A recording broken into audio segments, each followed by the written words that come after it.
할렐루야. 할렐루야. 감사합니다. 오늘 이어서 민수기 세 번째, 오늘 민수기 16장, 17장 한번 공부해 보도록 하겠습니다.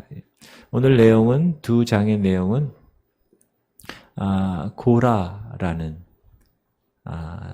사람의 반역에 관한 이야기 우리가 한번 듣고 또 하나님께서 우리에게 허락하시는 놀라운 그 메시지를 우리가 받고 또 그 말씀대로 실천하며 살아갈 수 있는 그런 사람이 되었으면 좋겠습니다.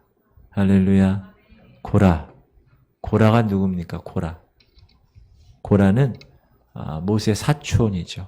모세 사촌이고 우리 출애굽기에 나오는데 한번 볼게요. 시작. 이스라엘의 아들들은 고라와 네벡과 시그리오. 민수기.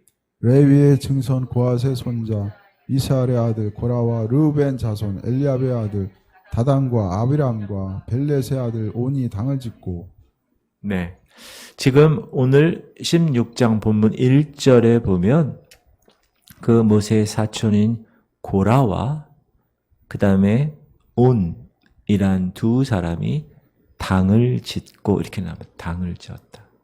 갈라졌다는 것. 공동체에서. 이 고라는 모세의 권위와 특별히 아론의 제사장 직분에 대해서 대항했습니다. 나중에도 말씀드리겠지만 왜 너희들만 제사장 하니? 그런 마인드를 가진 거예요. 이 온과 함께 그래서 당을 짓고 지휘관을 250명이 연합해서 반역을 한 사건, 거기에 주동자가 고라입니다. 쿠데타를 일으킨 거죠. 2절 보면 시작. 이스라엘 자손 총회에서 택함을 받은 자 곧 회중 가운데에서 이름 있는 지휘관 250명과 함께 일어나서 모세를 거스리는데 250명과 함께 지휘관이에요. 그러니까 대단한 리더들이죠. 쫙. 실은 이 고라의 반역은 우리가 유다서에서 공부했는데 이제 말세에 거짓 선생들이 나타나는, 그래서 기존에 있는 이 복음을 대적하는 고라처럼 하나님의 진리와 하나님의 사람들을 대적하는 그런 세력으로 언급되어 있습니다. 유다서 시작. 화 있을진저 이 사람들이여 가인의 길에 행하였으며 삭슬비의 발람의 어그러진 길로 몰려갔으며 고라의 폐역을 따라 멸망을 받았도다. 제가 한번 설교 주일날 한 것 같아요. 그죠? 가인의 길, 발람의 길, 그 다음에 고라의 길. 세 가지 길을 제가 말씀드린 걸로 기억이 나는데, 이렇게. 자, 그렇다면 이 고라의 반역에 대해서 한번 공부해 보도록 하겠습니다. 원래 고라라는 사람은 무엇을 하는 사람인가? 그 사람은 이 성막, 그 당시 회막이라고도 하고 하나님의 임재를 정확하게 하나님께서 그곳을 통하여서 보여주셨던 그 성막, 그 성막에서 이제 여러 장비를 운반하거나 성막이 이동할 때는 또 이렇게 이동하지 않을 때는 그 일 안에 성막 내에 여러 일들을 이렇게 한 사람들이에요. 봉사자들입니다. 성전을 섬긴 봉사자들이 이 고라 자손들이 하는 일들입니다. 실은 여러분 하나님의 일은 크고 작고의 개념이 없죠. 이 일은 하나님이 구별하신 귀한 일입니다. 하나님 나라의 일이니까. 작은 일이 아니죠. 그러나 이 고라를 비롯한 고라 자손들은 그 일에 대해서 만족하지 않은 거예요. 특히 자기들이 제사장으로 섬기기를 원하는 거예요. 9절 보면 시작.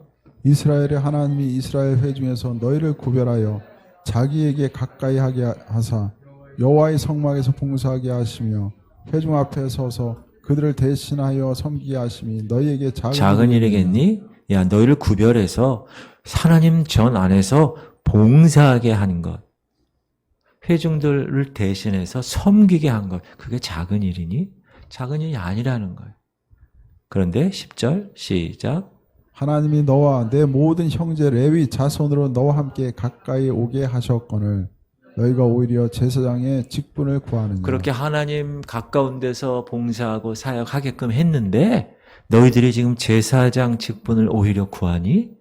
이렇게 얘기하는 거예요. 이런 태도는 모세를 대항하는 것이고, 여러분 모세를 대항하는 것은, 모세와 아론을 대항하는 것은 하나님의 말씀을 대항하는 것이고, 하나님의 말씀을 대항하는 것은 하나님을 대항하는 거예요. 왜냐하면 성막의 임무를 맡기신 분이 하나님이시기 때문에. 고라는 혼자서만 반역하기가 힘이 없으니까 잘 이스라엘의 리더들 모아서 대부분 레위인들이었을 것입니다. 왜냐하면 제사장 직분에 탐을 내고 있었기 때문에. 그래서 250명의 족장들을 모았고 야곱의 장자 르우벤 지파에서도 3사람이 합세했습니다. 자, 이름의 수나 이 단합된 모습이나 이 태도에 있어서 이 반역은 아론과 모세에 대항하는 강력한 쿠데타였다. 특별히 고라와 그의 추종자들은 이 아론을 거부했어요. 왜 아론을 거부했어요? 제사장 왜 너희들만 해? 나도 제사장 하고 싶은데. 그러니까 아론을 대항하는 그런 반면에 이 다단과 아비람과 온, 이게 다 르우벤 자손들인데 이 사람들은 모세의 권위에 도전했다. 그래서 이들이 뜻이 맞은 거예요. 그래서 연합을 해서 쿠데타에 가담하게 된 것입니다. 그런데 이 반역자들이 자신들이 모세와 아론을 공격하는 이유에 대해서 정확하게 이야기를 하지 않습니다. 뭐라 그러느냐? 3절에서 그들 민족 전체가, 이스라엘 전 공동체가 다 제사장의 나라라고 분명히 하나님 말씀하셨는데 모세와 아론은 너희들 다 제사장이야 우리가. 그러니 너희들만 특별하게 특권을 가지고 그 자리를 차지할 권한이 없는 거야. 이런 논조를 펴서 대항을 하게 됩니다. 3절 읽어보면 시작. 그들이 모여서 모세와 아론을 거슬러 그들에게 이르되 너희가 분수에 지나도다. 회중이 다 각각 거룩하고 여호와께서도 그들 중에 계시거늘 너희가 어찌하여 여호와의 총회 위에 스스로 높이느냐. 예, 그러니까 다 같은 사람인데 왜 너희들만 거기서 하나님 가까이 섬기면서 그런 특권을 갖고 있어? 여러분 여기에 포인트는 시기심입니다. 인간의 시기심. 고라 자손은 자기들도 회중들 앞에서 뭔가 좀 보여주고 뭔가 좀 높여지기를 원했기 때문에 그런 겁니다. 물론 전 민족이 하나님이 택한 제사장들 맞습니다. 그러나 하나님은 따로 구별하여서 몇몇 사람들을 지도자 지위에 놓으시고 성막에서 거룩한 그 일을 하게끔 그렇게 하신 것입니다. 오늘날 교회도 마찬가지입니다. 모든 성도들이 다 하나님이 사랑하시는 하나님의 백성들 맞습니다. 그러나 어떤 사람에게는 하나님이 치리하는 사역을 위해서 하나님이 구별하셔서 은사도 주시고 직분도 주셨습니다. 고린도전서에 보면 시작. 너희는 그리스도의 몸이요 지체의 각 부분이라. 이 교회는 그래요. 그렇죠? 몸이죠. 28절. 하나님이 교회 중에 몇을 세우셨으니 첫째는 사도요, 둘째는 선지자요, 셋째는 교사요, 그 다음은 능력을 행하는 자요, 그 다음은 병 고치는 은사와 서로 돕는 것과 다스리는 것과 각종 방언을 말하는 것이라. 이런 은사를 통하여서 몇을 세우신 거예요. 29절. 다 사도이겠느냐, 다 선지자이겠느냐, 다 교사이겠느냐, 다 능력을 행하는 자이겠느냐. 같지 않다라는 거죠. 30절. 다 병 고치는 은사를 가진 자이겠느냐, 다 방언을 말하는 자이겠느냐, 다 통역하는 자이겠느냐. 너희는 더욱 큰 은사를 사모하라. 내가 또한 가장 좋은 길을 너희에게 보이리라. 여기서 사모하는 거는 뭘 사모하라고요? 더 큰 영적인 은사를 사모하라고 격려했지 다른 사람의 영적인 직분을 사모하라고 말하진 않았다는 거. 그래서 여러분 영적 은사를 받은 사람은 하나님이 특별히 그 사람에게 그 은사를 선물로 주신 거예요. 기프트. 은사 자체가 기프트예요. 선물이에요. 그러면 그걸 받은 사람은 그걸 감사하고 그 은사를 어떻게 해야 됩니까? 잘 개발해서 키포인트가 그거예요. 공동체를 섬기는데 반드시 써야 되는 거예요. 그 은사가. 그 은사가 자기 목에 힘주는 거, 그 은사로 자기 파켓 호주머니에 돈 버는 거, 그런 사람이 있었어요. 그 은사를 가지고 이권을 개입하는 것, 이런 목적이 아니라 하나님의 은사를 주신 목적은 교만하라고 어디서 뻑이라고 목에 기부싸라고 준 게 아니라 공동체를 섬기라고 준 거예요. 그래서 그 은사장 12장 고린도서 12장 14장 사이에 사랑장이 있는, 너희가 사랑 없이 그 은사를 다룰 수 없어. 그 섬김을 강조하시는 것입니다. 영적인 은사를 사모하라고 그랬지 영적인 직분을 사모하라. 다른 사람의 그렇게 말하지 않았다. 만약에 어떤 사람이 영적 지도자의 지위를 원해요. 그러면 거기에 합당한 그분의 성품과 그분의 행위와 그분의 합당함을 증명할 수 있는 것이 있어야 된다. 그게 디모데전서의 말이에요. 시작. 이쁘다 이 말이요 곧 사람이 감독의 직분을 얻으려 하면 선한 일을 사모하는 것이라. 여기 감독은 목사인데요. 그 직분을 얻으려 하는 것은 선한 일을 사모하는 것에 대한 합당함이 있어야 된다라는 것입니다. 내가 그 직위를 비롯해 갖고 어떤 이권을 개입해서 내가 어떻게 해버린다, 그게 아니라는 거예요. 절대로. 자, 이렇게 250명 리더와 여러 고라와 온 이런 사람들 모여서 모세와 아론을 대적하게 되는 이 순간에 모세와 아론의 반응을 한번 살펴보면 모세와 아론 같이 가서 계급장 뛰고 한판 나가서 붙지 않았다는 거예요. 모세와 아론은 스스로 방어하지 않았다. 따라합시다. 하나님께서 방어하셨다. 모세는 고라와 그의 추종자 250명에게 향로를 성막으로 가져오게 합니다. 향을 태우는 항아리예요. 향로는.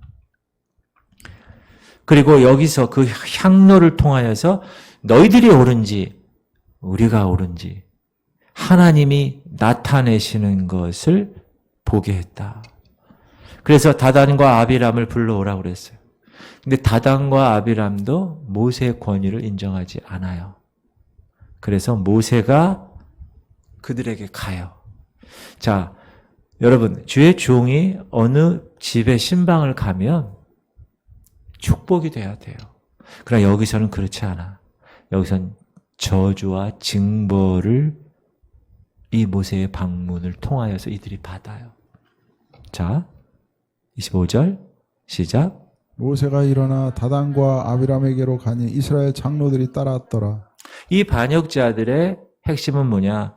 약속의 땅에 들어가지 못한 실패에 대해서 비난하는 거예요. 모세를. 13절 시작. 내가 우리를 적과 꿀이 흐르는 땅에서 이끌어내어 광야에서 죽이려 함이 어찌 작은 일이기에 오히려 스스로 우리 위에 왕이 되려 하느냐. 14절. 이뿐 아니라 내가 너희를 적과 꿀이 흐르는 땅으로 인도하여 드리지도 아니하고 밭도 포도원도 우리에게 기업으로 주지 아니하니 내가 이 사람들의 눈을 빼려 하느냐. 우리는 올라가지 아니하겠노라. 사실 하나님의 인도함으로 우리가 수요일 날도 예배 때 그 빛에 관해서 얘기할 때 구름 기둥과 불 기둥 얘기했잖아요. 구름 기둥과 불 기둥의 인도함으로 모세와 그의 백성들은 따라간 거예요. 하나님의 인도하심을 따라간 거예요, 그거는. 그러나 이 고라와 이 250명의 이 반역자들은 어떻게 했습니까? 그 길을 가로막고 대항하고 대적하는 불신앙의 모습으로 나아가게 된다라는 것입니다. 오늘날 말세의 징표 중에 하나가 영적 권위에 대한 반역입니다. 영적 권위를 인정하지 않는 거예요. 지금 모세에 대항해서 반역하는 것은 하나님의 말씀을 거절하는 것이고, 아까도 말했지만 그 하나님의 말씀을 거절하는 것은 하나님을 거절하는 것이다. 왜요? 모세는 하나님이 세운 선지자이기 때문에 그렇습니다. 아론에 대항하는 것도 마찬가지다. 아론이 한 일은 뭐예요? 제사장이, 대제사장. 피로 죄 문제를 해결하게 하는 하나님 대리자라는 것이죠. 피로 말미암는 구원에 대한 하나님의 사역이에요. 아론의 사역은. 근데 그거를 거절했다는. 자, 그러면 이 모세와 아론의 권위에 도전한 250명을 포함한 이 무리들, 이 반역의 무리들에 대해서 하나님이 어떻게 모세를 옹호했는가? 한번 우리 살펴보도록 하겠습니다. 하나님이 이 사건에 개입을 하십니다. 그리고 그 반역의 무리들을 심판하십니다. 여호와께서 불을 내려서 250명을 죽이고 땅이 입을 열어 뭐요? 지진이 난 거예요. 땅이 입을 열어서 고라와 다단과 아비람 그리고 그들에게 속한 모든 소유물까지 다 땅이 삼켜버립니다. 이야, 무섭죠. 31절 시작. 그가 이 모든 말을 마치자마자 그들이 섰던 땅바닥이 갈라지니라. 땅이 그 입을 열어 그들과 그들의 집과 고라에게 속한 모든 사람과 그들의 재물을 삼키매 그들과 그의 모든 재물이 산채로 스올에 빠지며 땅이 그 위에 덮이니 그들이 회중 가운데서 망하니라. 이 스올이란 말은 지옥이라는 말과 같은 말이에요. 그래서 땅속에 불덩어리 지옥에 빠졌다는 거예요. 34절. 그 주위에 있는 온 이스라엘이 그들의 부르짖음을 듣고 도망하며 이르되 땅이 우리도 삼킬까 두렵다 하여. 아니 옆에서 지금 고라 자손들 땅속에 지금 죽어가는데 도망가죠. 무섭죠. 35절. 여호와께로부터 불이 나와서 분향하는 250명을 불살랐더라. 네. 사실 여러분 이 고라라는 자손들은 시편에도 여러분 여러 시편이 나오잖아요. 그 중에 고라 자손의 시도 나와요. 84편, 85편, 88편 이렇게. 이 시편에서 이 고라 자손들은 실은 제사장이 아닌 자기가 지금 하고 있는 문지기 또 여기 있는 모든 성막의 이런 섬기는 일을 수종 드는 일에 관해서 만족했던 자손들이에요. 실은. 우리 한번 고라 자손이 쓴 시편 84편을 볼게요. 시작. 주의 궁정에서의 한 날이 다른 곳에서의 첫날보다 나은즉 악인의 장막에 사는 것보다 내 하나님의 성전 문지기로 있는 것이 좋사오니. 얼마나 겸손한 고백이에요. 이게 시편에 기록되어 있는 거예요. 그러니까 고라 자손의 대부분은 그렇지 않았다. 고라 자손의 대부분은 다 어떻게 하나님의 그 겸손한 사역자로 만족하며 내가 하나님 문지기로도 좋습니다. 하나님 원하시는 구별된 그곳에서 쓰임 받는 것만 해도 너무 감사합니다. 그렇게 고백한 사람들이었는데 그러나 그 중에 몇 사람이 범죄함으로 다른 사람이 함께 죽는 이런 참혹한 일이 벌어지게 됩니다. 그리고 하나님이 연병을 내리시죠. 그래서 이 사건, 이 반역 사건 때문에 무려 14,950명이 죽습니다. 14,700명. 거기다가 250명 해서 시작. 고라의 일로 죽은 자 외에 연병에 죽은 자가 14,700명이었더라. 네.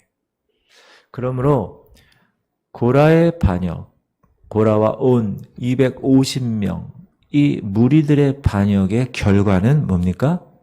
죽음이었어요. 베드로 사도는 하나님 권위에 대해서 대항하는 것에 관해서 하나님 진리에 대해서 회방하는 것에 관해서 이렇게 베드로후서에서 얘기합니다. 시작. 특별히 육체를 따라 더러운 정욕 가운데서 행하며 주관하는 일을 멸시하는 자들에게는 형벌할 줄을 줄 아시느니라. 이들은 당돌하고 자긍하며 떨지 않고 영광 있는 자들을 비방하거니와 이 사람들은 물 없는 샘이요 광풍이 밀려가는 안개니 그들을 위하여 캄캄한 어둠이 예비되어 있나니. 자, 영광 있는 자를 비방하는 것, 그것은 캄캄한 어둠이 예비되어 있다. 분명하게 말씀하고 있습니다. 이렇게 하나님은 하나님이 세우신 리더십인 그 모세를 옹호한 거예요. 보호한 거예요. 다 죽여버렸어요.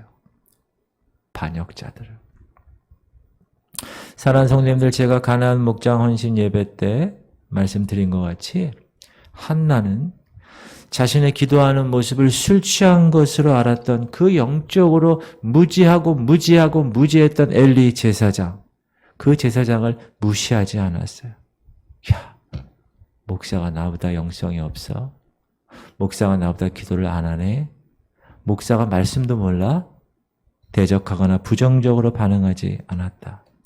비록 영적으로 무지해도 자신이 슬픔에 겨워 하나님 앞에 아들을 위해서 간구하는 그 모습을 보고 술 취했다고 비난해도 한나는 그 엘리 제사장의 축복을 믿고 성전을 떠났다는 거예요. 그렇게 순종했을 때 하나님의 사람 사무엘을 얻게 되었다. 기도 응답을 받게 되었다는 사실입니다. 물론 어떤 때는 하나님이 세운 리더십에 문제가 있을 수 있습니다. 사람인지라.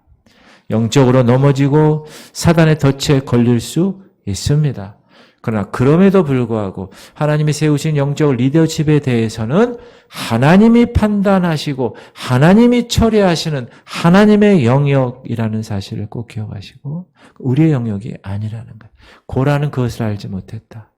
그래서 그로 인해서 수많은 사람이 죽은 것입니다. 하나님이 세우신 권위에 대적하는 것은 곧바로 하나님을 대적하는 일이기 때문에 그렇습니다. 물론 그 세움받은 리더십이 잘못된 거는요, 하나님이 가만두지 않습니다. 그럼에도 불구하고 다윗은 자기를 죽이려고 했던 그 사울 왕을 2번이나 죽일 수 있는 기회가 있었음에도 불구하고 옷자락만 칼로 잘라가죠. 그리고 나중에 보여주죠. 사울 왕한테 내가 당신 죽일 수 있었는데 안 죽이고 옷자락만 잘랐어. 왜 그랬다고요? 하나님이 당신을 세운 거야. 그런 거 보면 다윗은 대단히 지혜로운 사람이었다라고 생각합니다. 제가 예전에 한번 언급한 것 같은데 제가 경험한 것으로 봤을 때 영적 리더십이 잘못했을 수 있어요. 그것에 대해서 대항했던 사람들, 제가 그 결말을 너무나 확실하게 봤기 때문에 여러분에게 확실하게 말씀드릴 수 있어요. 그것은 하나님의 영역으로 남겨두십시오. 그것에 대항하고 교회에서 으쌰으쌰하고 교회에서 예배를 방해하고 그거 뭐죠? 다 목사를 방해하는 건 하나님을 방해하는 것이 됐어요. 그래서 어떤 사람 자전거 타고 가다가 차에 치여서 몇십 년을 병원에서 그렇게 살아가는 사람 봤고요. 길 가다가 객사하는 사람 봤고요. 산에 오르다가 심장마비로 죽는 거 봤고요. 엄청난 많은 것을 봤습니다. 다 그 사람들이었어요. 제가 알고 있는 사람들이. 그러므로 제가 그때 배운 게 있습니다. 하나님이 세운 사람은 하나님이 담당하게 하시는 것이 하나님의 원리구나. 그러므로 제가 여러분에게 목사에 대해서 협박하는 게 아니라 그런 것이라는 그런 영적 원리를 가르쳐 드리는 거. 여러분을 위해서. 물론 저도 하나님 앞에 최선을 다하는 모습을 있어야 되겠죠. 저뿐만 아니라. 자, 그렇게 모세를 대적하고 모세의 권위에 대한 그 세력을 하나님이 옹호하셨다. 사람이 옹호하지 않았어요. 모세가 옹호하지 않고 아론이 옹호하지 않습니다. 하나님이 하셨다는 것. 그러면 아론의 권위에 대한 하나님의 옹호는 어떠냐? 반역자들의 향로를 아론에게 주죠. 그래서 모세는 아론의 아들 엘르아살에게 250개 향로들을 다 모아 그리고 제단을 쌓는 그 철판을 만들어 이렇게 얘기합니다. 37절 시작. 너는 제사장 아론의 아들 엘르아살에게 명령하여 붙는 불 가운데에서 향로를 가져다가 그 불을 다른 곳에 쏟으라. 그 향로는 거룩함이니라. 사람들은 범죄하여 그들의 생명을 스스로 해하였거니와 그들이 향로를 여호와 앞에 드렸으므로 그 향로가 거룩하게 되었나니 그 향로를 쳐서 제단을 쌓는 제단을 철판을 쌓는 만들라. 철판을 만들라. 이스라엘 자손에게 표가 되리라. 하신지라. 그래서 누구든지 오면, 제단에 누구든지 오면 거기에 이 제단을 쌓은 철판 250개 향로, 그 철판을 볼 것이고 반역의 죄가 그토록 참혹한 심판을 받는 것이라는 것을 사람들이 와서 보고 상기시키고 리마인드 시키게 하려고 그렇게 했다는 거예요. 원래 여러분 향로는 거룩하게 구별된 것입니다. 향로는 원래 대속죄일에 대제사장이 곱게 가른 그 향로를 지성소에 가지고 가서 향을 불에다 넣고 살르는 거예요. 그러면 그 향이 연기가 나죠. 그리고 냄새가 납니다. 그것이 이 증거궤, 이 법궤 위에 이렇게 쫙 퍼지는 거예요. 그래서 거기에 안개처럼 연기가 쫙 있는 거예요. 그리고 냄새가 나는 거예요. 그리고 그때 하나님이 거기서 빛으로 임하시는 거예요. 그래서 이 하나님의 좌정하시는 그곳을 이렇게 가리는 역할을 하는 거예요. 그 연기를 통해서. 이것은 이제 신약 시대에서 예수 그리스도 그분, 이스라엘 전체를 대신해서 대제사장이신 그분이 주님 앞에 십자가를 통하여서 기도, 겟세마네에서 기도의 향기를 부으시면서 하나님께 올려드렸던 그것을 상징하고 계시하는 것으로 성경학자들은 이야기를 합니다.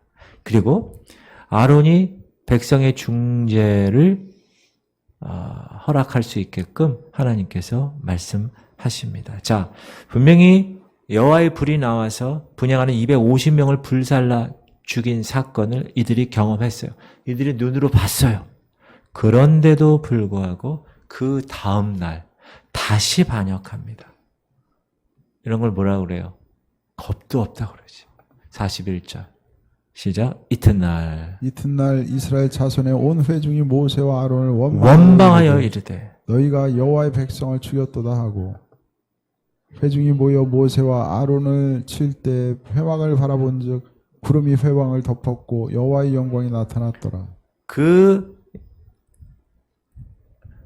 여호와 하나님이 세우신 모세와 아론을 죽이려고 한 거예요. 이제는 적극적으로.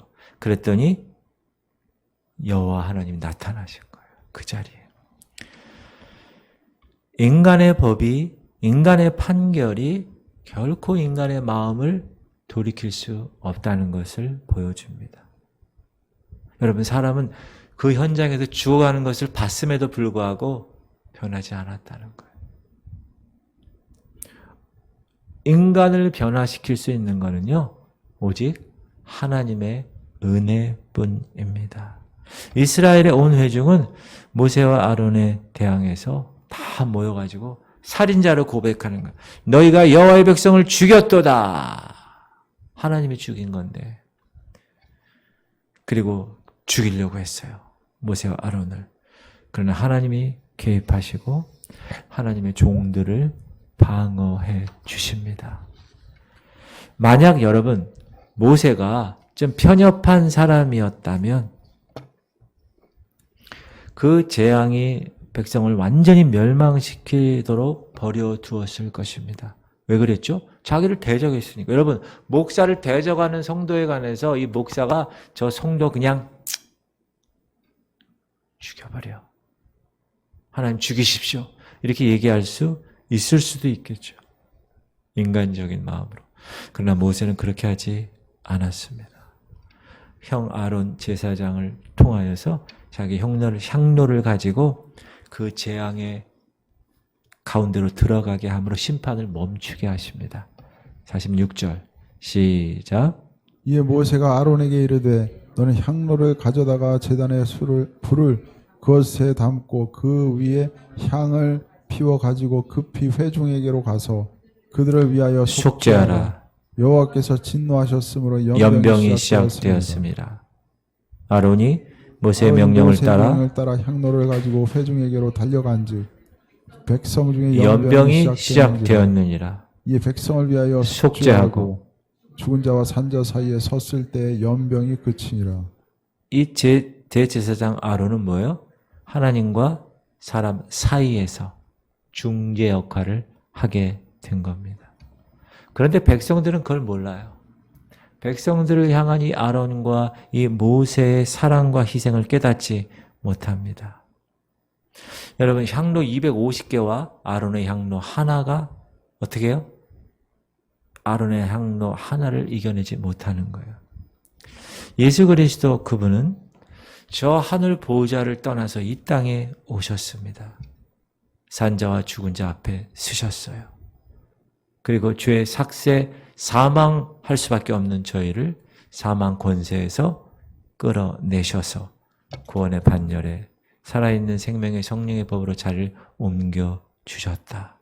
그것이 오늘 대제사장 아론이 행했던 죄 있는 백성을 위해서 중재할 수 있었던, 왜요? 대제사장이었으니까 그렇게 하셨다는 거. 그리고 나서 하나님이 아론을 택해서 그 사람을 대제사장으로 세운 것에 대한 확실한 증거를 모든 12지파 백성들에게 알립니다. 그게 아론의 지팡이에 싹이 나게 하신 거예요. 하나님은 이제 아론의 제사장 직분에 하나님의 권위를 확정시켜 주시기 위해서 각 지파마다 죽은 막대기 하나씩 갖고 와. 그래서 다 12개를 갖고 오죠. 성막 안에 법궤 앞에도 거기 둡니다. 17장 2절 시작. 너는 이스라엘 자손에게 말하여 그들 중에서 각 조상의 가문을 따라 지팡이 하나씩을 취하되 곧 그들의 조상의 가문대로 그 모든 지휘관에게서 지팡이 12를 취하고 그 사람들의 이름을 각각 그 지팡이에 쓰되 각자 이름을 써서 3절 레위의 지팡이에는 아론의 이름을 쓰라. 이는 그들의 조상의 가문의 각 수령이 지팡이 하나씩 있어야 할 것임이니라. 그 지팡이를 회막 안에서 내가 너희와 만나는 증거궤 앞에 두라. 증거궤 앞에 두라. 내가 택한 자의 지팡이에는 싹이 나리니 이것으로 이스라엘 자손이 너희에게 대하여 원망하는 말을 내 앞에서 그치게 할 하리라. 내가 택한 지팡이에서 뭐가 난다고요? 싹이 난다. 싹이 나고 가지가 있고 꽃이 폈어요. 싹 난 거 정도가 아니야. 하나님의 제사장 직분을 위해 선택한 사람임을 나타낸 증거. 8절을 보면 아론의 지팡이가 싹이 났을 뿐 아니라 꽃이 피고 열매를 맺었다고 말합니다. 시작. 이튿날 모세가 증거의 장막에 들어가 본즉 레위 집을 위하여 낸 아론의 지팡이에 우미 돋고 순이 나고 꽃이 피어서 살구 열매가 열렸더라. 놀랍지 않나요? 그 죽은 나무가 무슨 나무에서 잘라온 거예요? 살구나무에서 잘라온 나무야. 이야. 이런 화분이 많잖아요. 근데 그때 여기 있었던 화분이 있어요. 고무나무 같이 생긴 거. 거기 보니까 이 밑둥이 이만하잖아요. 이만하게. 거기는 다 나무잖아요. 근데 어느 날 여기에 중간에 이쑤시개만한 파란 싹이 하나 타고 오더라고요. 그래서 전 새벽기도 할 때마다 예배 때마다 그거 보면 신기해. 그러고 나서 좀 자라있어요. 더 자라있어요. 지금 여러분 이만큼 자랐어요. 저 밖에 있다가 예배 끝나고 보세요. 이야. 그런데 하루아침에 싹이 음이 트고 꽃이 피고 살구 열매가 맺혔다. 이야. 하나님은 참 머리가 좋으신 것 같아. 그렇죠? 지혜의 근본이신 분이니까. 다른 지팡이들은 다 그대로 죽었고 족장들은 다 죽은 지팡이들을 도로 가져갑니다. 그러나 아론의 지팡이는 하나님이 아론을 제사장으로 임명한 증거로 그 민족 모든 사람들이 지켜보는 가운데 그 반역한 그 구테타 그 사람들의 증거로 성막에 남겨진 거예요. 그래서 여러분 법궤 안에 뭐가 들어가 있다고요? 이 아론의 쌍난 지팡이가 들어가 있는 거예요. 또 뭐가 들어가 있죠? 십계명 돌비가 들어가 있고 또 만나를 집어넣으면 썩으니까 만나를 담아 항아리만 들어가 있어요. 거기 세 가지. 이게 광야에서 하나님이 택한 백성들을 붙드시고 이끄신 핵심적인 것. 9절 시작. 모세가 그 지팡이 전부를 여호와 앞에서 이스라엘 모든 자손에게로 가져오매 그들이 보고 각각 자기 지팡이를 집어들었더라. 여호와께서 또 모세에게 이르시되 아론의 지팡이는 증거기 앞으로 도로 가져다가 거기 간직하여 반역한 자에 대한 표징이 되게 하여 그들로 내게 대한 원망을 그치고 죽지 않게 할지니라. 이거는 백성들을 사랑해서 이렇게 한 거예요. 또 원망하면 죽으니까. 그러니까 하나의 표식을 해놓은 거예요. 표식. 그거 보면 그래 저때 다 죽었지. 안 돼. 그렇게 하면 안 돼. 이런 표식. 지팡이에 순이 돋은 것은 예수 그리스도의 부활을 상징하고 있는 것입니다. 부활하여 하나님 그의 아들이 하나님의 유일하신 제사장이심을 선포한 계시의 내용입니다. 그럼 다른 11지파의 제사장의 이 지파의 막대기는 어떻게 됐어요? 그냥 그대로였어요. 그러나 아론, 하나님이 택하시고 하나님이 지명하신 그 대제사장인 아론 지팡이만 싹이 나고 꽃이 나고 살구 열매가 맺었다. 그건 무슨 말인가요? 하나님이 아론을 인정하신다. 너희들 그렇게 반역하거나 그렇게 대항하거나 내가 세운 사람을 대적하면 안 돼라고 이야기하는 거예요. 신약에 오면 그 했던 제사장들의 모습을 동일하게 한 분이 영원토록 한 번에 이루시는 예수 그리스도의 대제사장 직분을 말씀하십니다. 읽어볼까요? 시작. 제사장마다 매일 서서 섬기며 자주 같은 제사를 드리되 이 제사는 언제나 죄를 없게 하지 못하는 매일 하고 같은 거를 그렇게 하는 거거든요. 그런데 이 12절 오직 그리스도는 죄를 위하여 한 영원한 제사 드리시고 하나님 우편에 앉으사 영단번이라고 하죠. once for all 한 번에 영원한 것으로 유효하게 그렇게 하셨다. 구약의 제사장은 한 마리 죽일 때마다 그 제주에게만 적용되는 그 죄의 속량을 예수님은 한 번에 영원토록 하셨다. 그리고 13절 그 후에 자기 원수들을 자기 발등상이 되게 하시길 때까지 기다리시나니 그가 거룩하게 된 자들을 한 번의 제사로 영원히 온전하게 하셨느니라. 오늘날에도 제사장 직분을 넘겨받으려고 대들은 고라와 같은 사람들이 많다. 그러나 그런 자들은 하늘의 권위를 가지고 있지 않은 사람들입니다.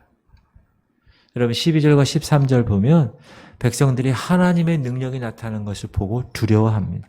12절 시작. 이스라엘 자손이 모세에게 말하여 이르되 보소서 우리는 죽게 되었나이다 망하게 되었나이다 다 망하게 되었나이다.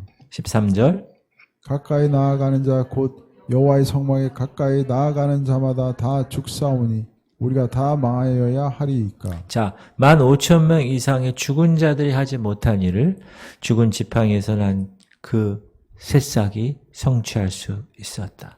우리가 뭐라 그래요? 하나님 사역하는 것은 힘으로 되지 않고 능으로 되지 않고 오직 여호와의 신으로 된다. 이 말을 계속 하잖아요. 저는 그거를 계속 제 마음에 품으려고 애를 쓰고 있어요. 목사인 인간인 제가 힘으로 능으로 하려고 이 교회를 목회하는 건 되지 않는다. 하나님이 계속 말씀하십니다. 무엇을 합니까? 하나님의 영 성령으로 되는 것이다. 여러분 영적 권위에 대항하는 반역은 위험한 죄입니다. 악한 사람들의 영적인 권위의 자리에 잡고 싶어 합니다. 교회에 이런 일들이 가끔 종종 일어나는 것을 보면서 성령으로 행하고 성령의 열매를 맺는 생활을 통하여 하나님의 자녀임을 증명하는 것을 내버려 두고 그냥 그 자리에 오르려고만 하는 사람들이 있다. 또 하나 우리가 기억해야 될 것은 하나님의 종들은 하나님이 방어하시고 하나님이 돌보신다는 사실. 여러분 그거 믿으십니까?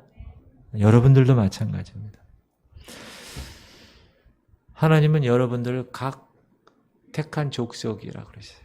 거룩한 제사장이라고 그랬어요. 여러분이 여러분의 가정에서는 여러분이 제사장 역할을 감당하시면 되는 거예요. 그렇죠? 여러분 직장에서도 그렇게 하시면 되는 거예요.